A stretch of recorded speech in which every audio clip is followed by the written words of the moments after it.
ఏమంటే వారంటీ ఉంది.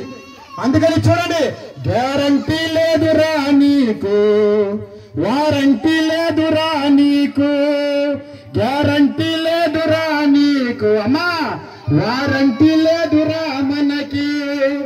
ఎన్నున్నా ఎందుకు నీకు, నీది కానిది నీ వెంట రానిది. ఏమండి ఇది కరెక్టనా? ఎన్నున్నా ఒకరోజు మన వెనకాల రావు. మన ఇంట్లో వారు నేను చచ్చిపోయాను అనుకోండి, నా పేరు మధు, నేను చనిపోయాను అనుకోండి, మా ఇంట్లో వాళ్ళు తీసుకొచ్చి శవాన్ని ఇంటి ముందు పెట్టి మధు లేడండి, వెళ్ళిపోయాడండి, చనిపోయాడండి అని ఏడుస్తారు. ఏమండి వాస్తవానికి ఇంటి బయట నా శవం ఉన్నా మధు లేడు, చనిపోయాడు, వెళ్ళిపోయాడు అంటే దాని అర్థం ఏంటో తెలుసా అండి? నాలో పనిచేసే ఆత్మ, చిలక అంటారు, ఆత్మ అంటారు, ఏంటి ఒక్కొక్క ప్రాంతంలో ఒక్కొక్కలా పిలుస్తారు. ఇప్పుడు మన ఇంట్లో చూడండి, కరెంట్ ఉంటే మిక్సీ పనిచేస్తుంది, ఫ్రిడ్జ్ పనిచేస్తుంది. ఇది ఎంత వాస్తవమో మన ఒంట్లో ఆత్మ ఉంటే ఏమండి కళ్ళు పనిచేస్తుంది, ముక్కు పనిచేస్తుంది, నోరు మాట్లాడుతుంది, ప్రతిదానికి వెనకాల ఆత్మ ఉంది. ఆ ఆత్మ వెళ్ళిపోయిన తర్వాత మధు లేడండి, చనిపోయాడు, వెళ్ళిపోయాడు అంటున్నారే. ఏమండి శరీరం తీసుకెళ్లి శ్మశానంలో ఊరు బయట ఏమండి కాల్ చేస్తారు, పాతి పెట్టుకుంటారో మీ ఇష్టం. కానీ మనలో ఉన్న ఆత్మ ఏమండి దేవుడిచ్చాడు కనుక సాక్షాత్తు దేవుడి దగ్గరికి వెళ్ళిపోతుంది. ప్రియమైనటువంటి బాణం ప్రజలారా, మనందరికీ భయంకరమైన ప్రమాదం ఉంది. ఇగో ఎప్పుడు లేని విధంగా ఎండలు, ఎప్పుడు లేని విధంగా వర్షాలు, ఎప్పుడు లేని విధంగా చలి. ఏమండి ఎందుకలా అయిపోతుంది తెలుసా? మనిషి చేసే అక్రమం, మనిషి చేసే పాపాలను ఎవరైనా చెప్తున్నారా? ఎక్కడ కూడా మనిషి చేసే పాపాలను చెప్పట్లేదు. కానీ దేవుడు అంటున్నాడు, నువ్వు చేసిన ప్రతి అతిక్రమం బట్టి ఏమండి ప్రకృతి ఏమండి నాశనానికి గురవుతుందని చెప్తున్నాడు. కనుక ప్రియమైనటువంటి గ్రామ ప్రజలారా, మనందరికీ ముందుంది ఏమండి మరణం, మనందరికీ ముందుంది చావు. చావును తప్పించుకునేవాడు ఎవరూ లేరు. ఈ భూమి మీదకి వచ్చిన ఒకే ఒక్క మహానుభావుడు, పరిశుద్ధుడు, 2023 సంవత్సరాల క్రితం వచ్చినటువంటి యేసుక్రీస్తు వారు తప్ప మరణాన్ని జయించిన వారు ఎవరు కూడా లేరు. ఎంతో మంది పుట్టారు, ఎవరు మరణించారు, సమాధి చేయబడ్డారు, సమాధిలోనే మరణించి తిరిగి రాని లోకానికి వెళ్ళిపోయారు. అదే నరకము, జైలు, పాతాళము. ఏమంటే ఉదాహరణకి దొంగతనం చేసిన వాడికి, మర్డర్ చేసిన వాడికి, రేప్ చేసిన వాడికి పెద్దయినా ఎక్కడ పెడతారు? పెద్దయినా యేసులో పెడతారా? జైల్లో పెడతారు. జైల్లో పెట్టి 3 పూట్ల అన్నం పెట్టినా బాగా కోటింగ్ ఇస్తారు. ఎందుకంటే ఆడు మంచోడు కాదు, తప్పు చేశాడు.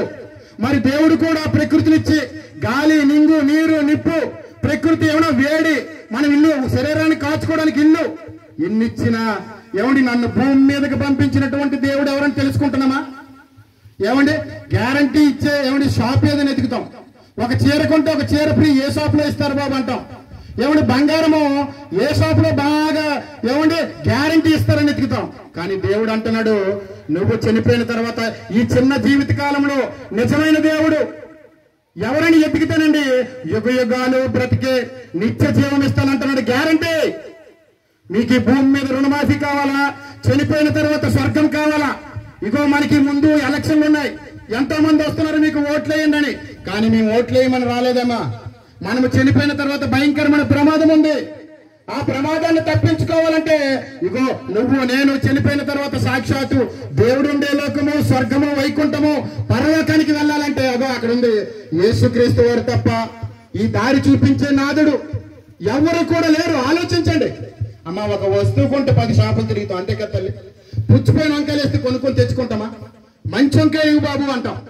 బెండకాయలు కొంటే మంచి బెండకాయలు అంటాం. మరి మనలో మంచి లేకపోతే మంచి దేవుడు స్వర్గం ఇస్తాడు మనకి? ఏమండి మన మంచి దేవుడు వద్ద ఆలోచించండి ప్రియమైనటువంటి తల్లులారా, అన్నలారా. ఈ లోకము మనది శాశ్వతం కాదు. ఇక్కడ 3 నెలల ముచ్చట. చనిపోయిన తర్వాత ఇగో ఊరు మనల్ని పొమ్మంటది, వాళ్ళకాడి రమ్మంటది ఒకరోజు. ఏమండి ఎంత బ్రతికి ఇంటెనకలు చచ్చారు. విన్నారు తల్లి మాట? పెద్దలు అనేవారు ప్రతి ఒక్కడు అదే పరిస్థితి. నువ్వెంత బతికినా, నువ్వు డాక్టర్ అయినా, యాక్టర్ అయినా, నీకు డబ్బున్నా, ధనమున్నా, బలమున్నా, నీకు పెద్ద కులమున్నా, ఏమండి ఊరనకాల శ్మశానానికి వెళ్ళిపోవాల్సిందే సైలెంట్ గా. ఏమండి మరణం అనేది అందరికీ ముందుంది.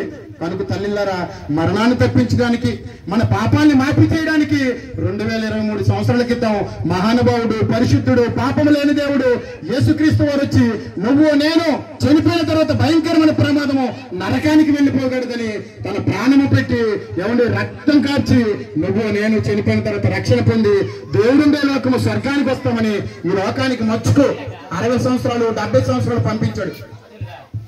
ఏమండి కరోనా వచ్చి ఎంతో మంది చనిపోయారు. ఈ మధ్యకాలంలో శాస్త్రవేత్తలు ఏమంటున్నారంటే ఆ మధ్యన ఎవరైతే కరోనా వ్యాక్సిన్ వేసుకున్నారో తల్లిందరూ కూడా కరోనా వ్యాక్సిన్ వేసుకున్న వాళ్ళందరూ గుండెలు పేలిపోతాయట, హార్ట్ అటాక్లు వస్తాయట. మీకు భయం ఉందమ్మా? ఏమండి పోనీ అది వచ్చినా రాకపోయినా మరణం అనేది ఒక రోజు ఉంది కనుక మరణాన్ని తప్పించే దేవుడు ఉన్నాడు, పాపం లేని దేవుడు ఉన్నాడు. అడగండి, నిజమైన దేవుడు ఎవరైనా అడుగుతున్నామా? వెతుకుతున్నామా? మనం ఏదేదో వెతుకుతాం తెల్లవారులేసినప్పటి నుంచి సాయంత్రం వరకు.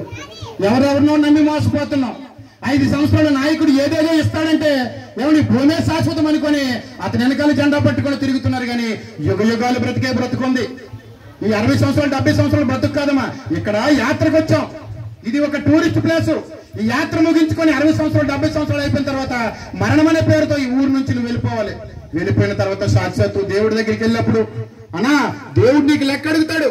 నువ్వు భూమి మీదకి పంపించాను కదా, నీకు 60 సంవత్సరాలు బ్రతికిచ్చాను కదా, చక్కని కాలు చేతులు ముక్కు నోరు అన్ని అవయవాలు నీకు బాగా ఇచ్చాను కదా, నువ్వు ఎలా బ్రతికావని లెక్క అడుగుతాడు.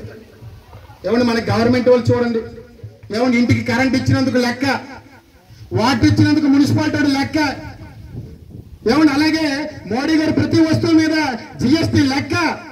మరి దేవుడు ఏమైనా గాలికి లెక్క అడిగాడండి? పండుతుంది కదా భూమికి, పండే గుణం పెట్టారు, దేవుడు ఏమైనా లెక్క అడిగాడు? అన్న ఎవరు పెట్టారు? విత్తనాలు వేసి చాపీగా పడుకుంటున్నావు. దేవుడండి. కనుక దేవుడిని నమ్మండి, మనుషులు నమ్మటి కంటే ఏమని యెహోవాను ఆశ్రయించడం మేలట. ఈ మనుషులు ఈ రోజు అంటారు నీకు వందనాలు అంటారు, రేపు నీ వెనకాల తందనాలు ఆడతారు. మా అక్కకి చేయి అంటారు, వెనకాల నీకు ఎయ్యి అంటారు. కనుక ఆలోచించండి, నిజాన్ని తెలుసుకోండి. చనిపోయిన తర్వాత నిజమైన దేవుడు స్వర్గం నీ కోసం చూస్తుంది. ఎంతకాలం బ్రతుకుతాం తెలియదు. ఇప్పుడు ఇంట్లో మందుల డబ్బా లేని ఇల్లు లేదు. ఏమమ్మా ఉందా? షుగర్లు, బీపీలు, కొలెస్ట్రాల్, గుండెపోట్లు, ఎగస్ట్రాలు, ఇన్ని రకాల జబ్బులు ఉన్నాయి మనిషికి. ఏదో రకంగా ఈ లోకాన్ని విడిచిపెట్టి మనిషి ఖాళీ చేసేవలసిందే. ఇన్ని జబ్బులు ఉంచుకున్నా కూడా ఏ రోజు కూడా దేవా మహాప్రభు దేవుడా ఎక్కడున్నావో మమ్మల్ని కాపాడని ఎవరు కూడా ప్రార్థన చేయట్లేదు. అందుకని 100 ఏళ్లలో ఎప్పుడు లేని ఎండలు మనకి ఎందుకు వస్తున్నాయి? ఏమంటే భూమి కింద పలకలు కదలడం కాదు, మనిషి చేసే పాపాలు కదులుతున్నాయి, మనిషి చేసే అక్రమాలు కదులుతున్నాయి. పక్కింటాడు బండి కొంటే వార్చుకోలేం, ఎదురింటాడు కరెంటు పెట్టుకుంటే వార్చుకోలేం, ఎదురింటాడు ఏసీ పెట్టుకుంటే వార్చుకోలేం. ఇలా ఆలోచించండి. ఈ లోకము అంతకాలం కొద్ది రోజులు వెళ్ళిపోయే లోకానికి ఎవరి యుగయుగాలు పంతాలు పెట్టుకొని తిరిగి రాని లోకానికి వెళ్ళిపోతున్నారు. తిరిగి రానిదంటే నరకము. చనిపోయిన తర్వాత నరకం అనే జైలు ఉంది. పాపము చేసిన వారికి, తప్పు చేసిన వారికి, వ్యభిచారం చేసిన వారికి, దొంగతనం చేసిన వారికి, మరీ ముఖ్యంగా నిజమైన దేవుడు ఎవరు అని తెలియని వారందరి కోసము కాల్చడానికి అగ్నిగుండం ఉంది. ఆ అగ్నిగుండం నుంచి తప్పించడానికే అగో మహానుభావుడు పరిశుద్ధుడు యేసుక్రీస్తు వారు సిలువలో బలైపోయి కొడుతున్నా, తిడుతున్నా, ముండ్ల కిరీటం పెట్టినా, ఎన్ని పెట్టినా సహించడం ఎందుకు తెలుసా? రేపొద్దున్న ఒకరోజు ఆయన ముందు నిలబడాలి ప్రతి ఒక్కరు కూడా.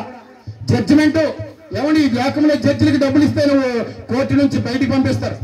ఏమంటే జడ్జిలు కూడా ఎంతో మంది అన్యాయం చేసి కేసులన్నీ తప్పించేస్తున్నారు, కొట్టేస్తున్నారు. కానీ నిజమైన జడ్జి ఎక్కడికి కూడా తప్పు చేసిన వారికి తప్పులు కంపల్సరీగా శిక్ష విధిస్తాడు. కనుక ప్రియులారా, మీరు నరకాన్ని నుంచి తప్పించుకోవడానికే మీ ప్రాంతానికి వచ్చాము. మీరందరూ కూడా యేసు ప్రభువుని నమ్ముకోండి, స్వర్గాన్ని చేరుకోవాలని మిమ్మల్ని అందరినీ కోరుకుంటూ ఇంతవరకు సమయాన్ని ఇచ్చినందుకు